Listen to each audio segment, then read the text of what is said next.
Pag-iwasang Bonifacio. Ganon din sa mga nanonood sa live stream. Magandang umaga! Magandang umaga! Mukhang hindi nagalmusal natin mga kasama, pero magandang umaga ulit! Palabang umaga! Good morning mga kababayan, News That Matters. Ito po tayo, merong mga bagong update dito sa mga nangyari dito sa ating bansa ngayong araw na to.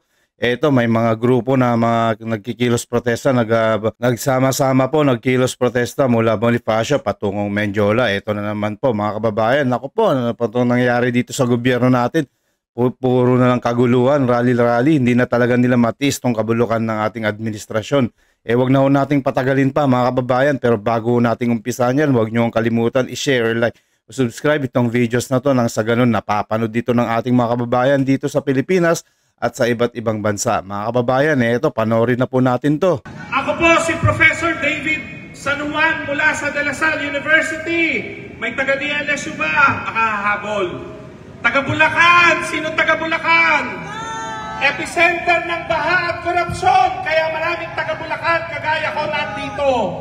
Convener din po ng Taong Bayan, ayaw sa Magnanakaw at Abusado Network Alliance, at isa sa mga initiator ng Kilusang Bayan kontra Kurakot na binuo ng mga lumahok sa baha sa Luneta, aksyon na laban sa korupsyon noong September 21. Isang buwan na ang nagdaan mula na magsama-sama ang daan-daang libong mga mamamayan na laban sa korupsyon sa Luneta, Mendiola, EDSA at buong bansa. Taas ng kamay ng nasa Luneta, EDSA, Mendiola! Palakpakan natin sila! Kaya po, mahal na Pangulong BBM, kaya mag-resign ka na lang po kasi panawagan na ito ng mga taong bayan natin. Naku, maawa ka naman po sa ating mga kababayan at sa ekonomiya natin. Bagsak na po. Ang dami na po nating mga utang at ang dami na po nating mga perang na waldas-waldas, mahal na Pangulong BBM. Kaya dapat po, mag-resign na po tayo at intindihin na lang po natin yung sigaw ng mga kabataan at mga Pilipino. Nasawang-sawa na po sila sa nakikitang mga pagsisinungaling ninyo at wala pa rin nangyayari dito sa mga flood control scam na skandal na yan. Yung mga bilyo-bilyo na perang winaldas ng mga kawatan mo, pakibalik na lang po. Dahil nga ito, hindi na po natigil yung mga pambabatikos sa'yo. Huwag na po natin hintayin na may mga masasaktan pa, mahal na Pangulo. Kaya gumawa na po kayo ng paraan at mag-resign na po kayo. Kayong lahat ng mga nandyan, yung mga magnanakaw na mga kawatan na membro ng mga administrasyon mo, mag-resign na po. Pero ang tanong, may nakulong na ba? Wala. So, recitation tayo ngayon na kaya sasagot kayo. Lakasan nyo pa yung sagot nyo ha. Naka-livestream na ba ang mga hearings ng ICI? Libre na ba ang pagkuha ng Statement of Assets and Liabilities and Net Worth ng public officials? May bayad pa rin, di ba? Zero na ba ang unprogrammed funds, confidential funds at intelligence funds sa National Budget 2026? Hindi, at sobrang laki, more than 200 billion pesos. Kaya mas malala pa sa kinukulimbat ng mga nakaraang administrasyon. Nagpaliwanag na ba si President Bongbong Marcos Jr. at si Vice President Sara Duterte kung bakit sila tumanggap ng campaign donations sa mga contractors na mayroong flood control projects? Si Chis Escudero, buti nagpaliwanag. Si Presidente at Vice Presidente, wala pa rin. Yung mga bank accounts ng opisyal na freeze ng AMLA, na ibalik na ba ang pera ng bayan? Yung Rolls Royce na may payong ng mga diskaya, na isubasta na ba para ibalik sa bayan? May nakulong na ba? Kaya tuloy-tuloy ang protesta natin at pangangalampag. Walk out ng mga kabataan, kaway-kaway, sino mga kabataan, tuloy-tuloy. Kaya nga po, mahal na BBM, pakiusap lang po, wag na ho nating patagalin pa. Kung hindi nyo na po kaya itong mga problema dito sa bansa natin, wakasan nyo na po ang korupsyon. Mag-resign na po tayo dahil ang dami pong mga kababayan natin na naapektuhan at nahihirapan na rin sa buhay. Kahit po yung mga magsasaka na yan, nahihirapan na rin dahil po ang baba ng mga value ng mga kanilang mga palay na kanilang pinaghihirapan para may ipakain sa kanilang pamilya at sa buong mga mamamayang Pilipino. Kaya po, panawagan po, Pangulong BBM, mag-resign na po tayo. Huwag na ho nating hintayin na may mga masamang mangyari dito sa ating mga kababayan dito sa Pilipinas na marahas. Kailangan po ng katahimikan dito sa ating bansa at para mawakasan na rin po itong kahihiyan na inabot ng ating bansa, mahal na Pangulo. Miyembro po ng mababang kapulungan ng Kongreso, ang bumoto daw po pabor dito po sa General Appropriations Bill, yung ating pambansang budget, ay 287. 12 po ang bumoto ng no at 2 yung nag-abstain. Okay. So assuming po na 287 ang yung pong bumoto ng yes dito, ang ating presumption ay dumaan sa kanila sa pagbusisihin nila yung budget ng DPWH, right? Opo. So kung dumaan sa kanila at binusisi po nila ito, ano nga ni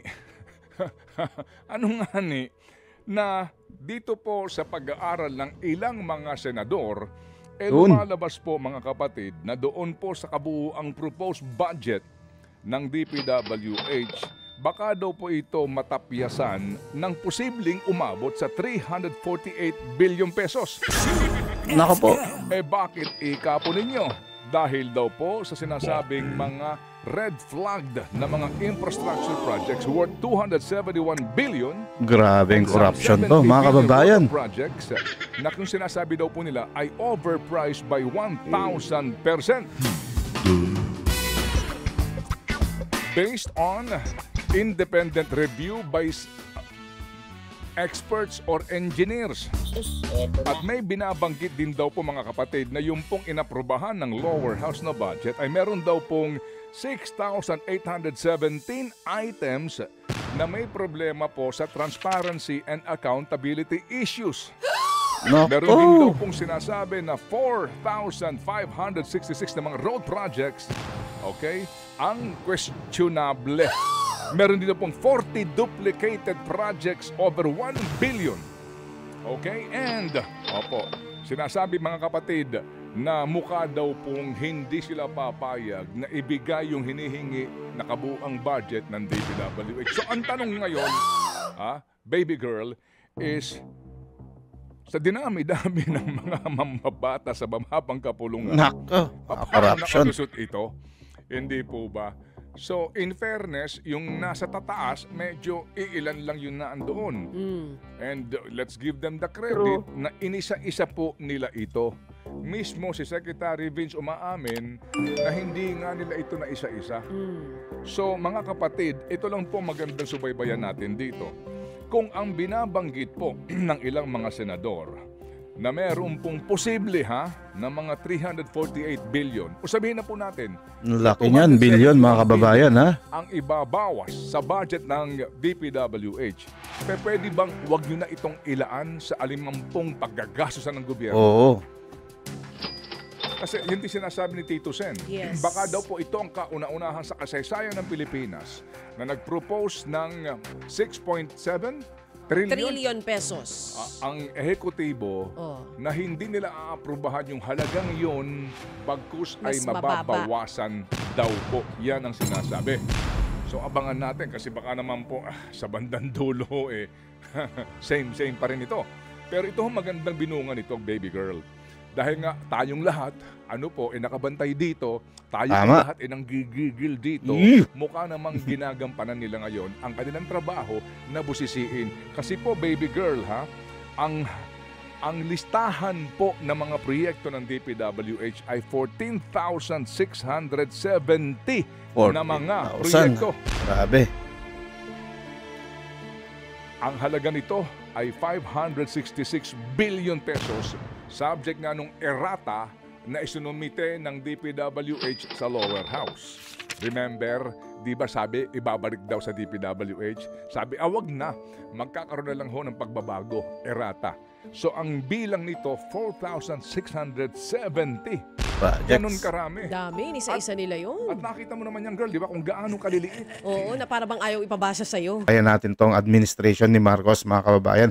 Wag po tayong magsasamawang mag-ipaglaban ng ating karapatan dahil ayaw po natin na matulad tayo sa ibang bansa dyan na walang nangyayari, na puro paghihirap lang ang inabot nila. Yung bansa naman natin, kaya naman nating umasenso katulad ng iba't ibang bansa dyan basta mawala lang itong corruption na to. So ayan na po mga kababayan, maraming salamat po. Huwag niyong kalimutan i-share, like, subscribe tong mga videos na to at nang sa ganun napapanood dito ng ating mga kababayan dito sa Pilipinas at sa iba't ibang panig ng mundo. Maraming salamat po. News that matters. God bless.